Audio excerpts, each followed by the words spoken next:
এক এক করে শুরু করা যাক। প্রত্যেককে আমি ডাকবো পোডিয়ামে এবং আপনারা জানেন যে নির্দিষ্ট বক্তব্যের সময় ৩ মিনিট। এই তরফ থেকে প্রথমেই যাকে ডাকবো তিনি অবশ্যই পাপিয়া অধিকারী। নমস্কার সবাইকে। আর অনেক অনেক very big thank you to Republic TV, যারা সেই যবে থেকে ইডিরা নিগৃহীত হয়েছেন তবে থেকে রিপাবলিক বাংলা সন্দেশখালির সঙ্গে লেগে রয়েছে তাদের মা বোনেদের সম্ভ্রম রক্ষার্থে। একটা কথা, এখানে আমাদের আছেন যারা পুরুষের অধিকার নিয়ে লড়াই করছেন, সেই পুরুষের অধিকার, পুরুষের সম্ভ্রম বিঘ্নিত হয়েছে। আমরা মাতৃশক্তি নিজেদের রক্ষা করতে পারিনি গত 12-13 বছর ধরে। 12-13 বছর সময় লাগলো নিজের অধিকারকে প্রতিষ্ঠা করতে। সেই সন্দেশখালী মা বোনেদের জন্য রইল পাপিয়া অধিকারী এবং আমাদের পুরো বাংলার, পুরো রাজ্যের, পুরো ভারতবর্ষের এবং সমস্ত পৃথিবীর কুর্নিশ রইল সেই মা বোনেদের যাদের 12 বছর লাগলেও তারা কিন্তু নেমে এসেছেন। আর একটা খুব ইন্টারেস্টিং, স্বর্ণালী, তারা কিন্তু যেমন তেমনভাবে আসছেন না। আমরা যেমন অফিসে যাই ঠিকঠাক পরিপাটি করে, সেইভাবে ওরা আসছেন ঠিকঠাক শাড়ি জামা পরে, হাতে ঝাড়ু, কোদাল, কুড়ুল সব নিয়ে তারা এসেছে এবং পুলিশের চোখে চোখ রেখে তারা কথা বলছে যে কেন তাদের উচ্চ মাধ্যমিক পরীক্ষার্থীকে অ্যারেস্ট করা হয়েছে, কেন আমাদের সন্তু পানকে অ্যারেস্ট করা হয়েছে, কেন তোমরা এতদিন আমাদের কথা শোনোনি, কেন ভক্ষকদের কাছেই বারবার পাঠিয়েছো, পুলিশ তুমি নিজে কিচ্ছু করনি গত এত বছর ধরে। এবং আমার খুব অবাক লাগে যখন তাদের অভিনেত্রী হিসেবে দাগিয়ে দেওয়া হয়। একটা কথা বলছি কিন্তু সবাইকে, অভিনয় পেশা কিন্তু বড় কষ্টকর পেশা, খুব পরিশ্রমের। সেই পেশাকে অপমান করার কোনো অধিকার আপনাদের নেই।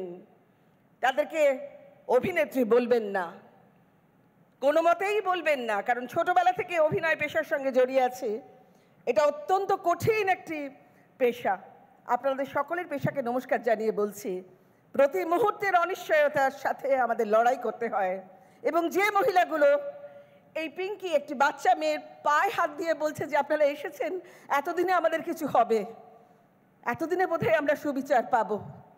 তাই রিপাবলিক টিভিকে আমি বারবার করে একটা কথা বলছি, তোমরা ছাড়বে না যতক্ষণ না পর্যন্ত ওই শেখ শাহজাহান, অদ্ভুত একটা জিনিস,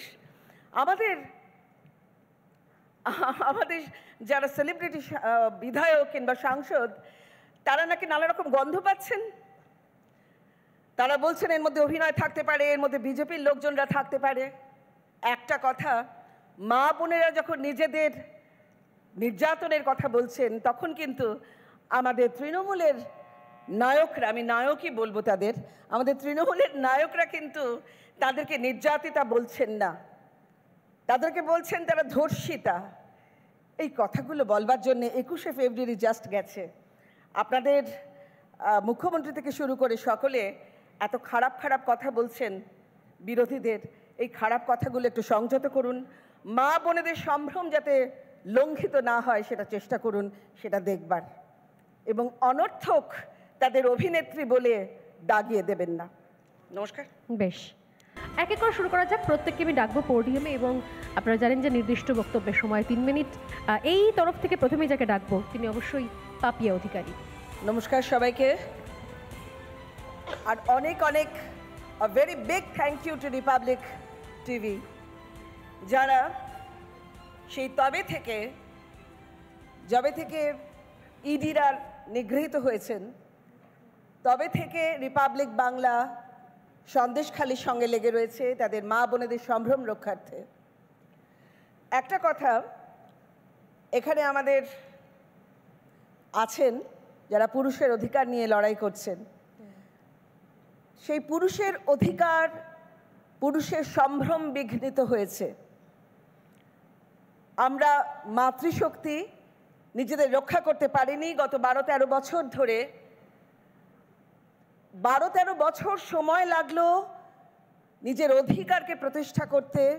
সেই সন্দেশখালী মা বোনেদের জন্য রইল পাপিয়া অধিকারী এবং আমাদের পুরো বাংলার, পুরো রাজ্যের, পুরো ভারতবর্ষের এবং সমস্ত পৃথিবীর কুর্নিশ রইল সেই মা বোনেদের যাদের 12 বছর লাগলেও তারা কিন্তু নেমে এসেছেন। আর একটা খুব ইন্টারেস্টিং, স্বর্ণালী, তারা কিন্তু যেমন তেমনভাবে আসছেন না। আমরা যেমন অফিসে যাই ঠিকঠাক পরিপাটি করে, সেইভাবে ওরা আসছেন ঠিকঠাক শাড়ি জামা পরে, হাতে ঝাড়ু, কোদাল, কুড়ুল সব নিয়ে তারা এসেছে।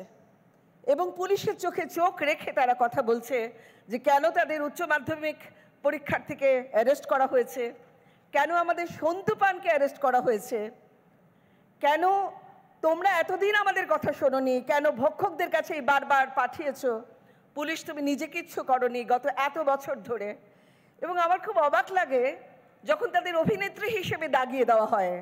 একটা কথা বলছি কিন্তু সবাইকে, অভিনয় পেশা কিন্তু বড় কষ্টকর পেশা, খুব পরিশ্রমের। সেই পেশাকে অপমান করার কোনো অধিকার আপনাদের নেই। তাদেরকে অভিনেত্রী বলবেন না, কোনো মতেই বলবেন না, কারণ ছোটবেলা থেকে অভিনয় পেশার সঙ্গে জড়িয়ে আছে। এটা অত্যন্ত কঠিন একটি পেশা।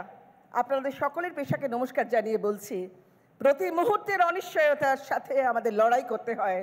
এবং যে মহিলাগুলো, এই পিঙ্কি একটি বাচ্চা মেয়ের পায়ে হাত দিয়ে বলছে যে আপনারা এসেছেন, এতদিনে আমাদের কিছু হবে, এতদিনে বোধহয় আমরা সুবিচার পাবো। তাই রিপাবলিক টিভিকে আমি বারবার করে একটা কথা বলছি, তোমরা ছাড়বে না যতক্ষণ না পর্যন্ত ওই শেখ শাহজাহান, অদ্ভুত একটা জিনিস, আমাদের যারা সেলিব্রিটি বিধায়ক কিংবা সাংসদ, তারা নাকি নানা রকম গন্ধ পাচ্ছেন। তারা বলছেন এর মধ্যে অভিনয় থাকতে পারে, এর মধ্যে বিজেপির লোকজনরা থাকতে পারে। একটা কথা, মা বোনেরা যখন নিজেদের নির্যাতনের কথা বলছেন, তখন কিন্তু আমাদের তৃণমূলের নায়করা, আমি নায়কই বলবো তাদের, আমাদের তৃণমূলের নায়করা কিন্তু তাদেরকে নির্যাতিতা বলছেন না, তাদেরকে বলছেন তারা ধর্ষিতা। এই কথাগুলো বলবার জন্য 21শে ফেব্রুয়ারি জাস্ট গেছে। আপনাদের মুখ্যমন্ত্রী থেকে শুরু করে সকলে এত খারাপ খারাপ কথা বলছেন বিরোধীদের, এই খারাপ কথাগুলো একটু সংযত করুন। মা বোনেদের সম্ভ্রম যাতে লঙ্ঘিত না হয় সেটা চেষ্টা করুন, সেটা দেখবার। এবং অনর্থক তাদের অভিনেত্রী বলে দাগিয়ে দেবেন না। নমস্কার। বেশ।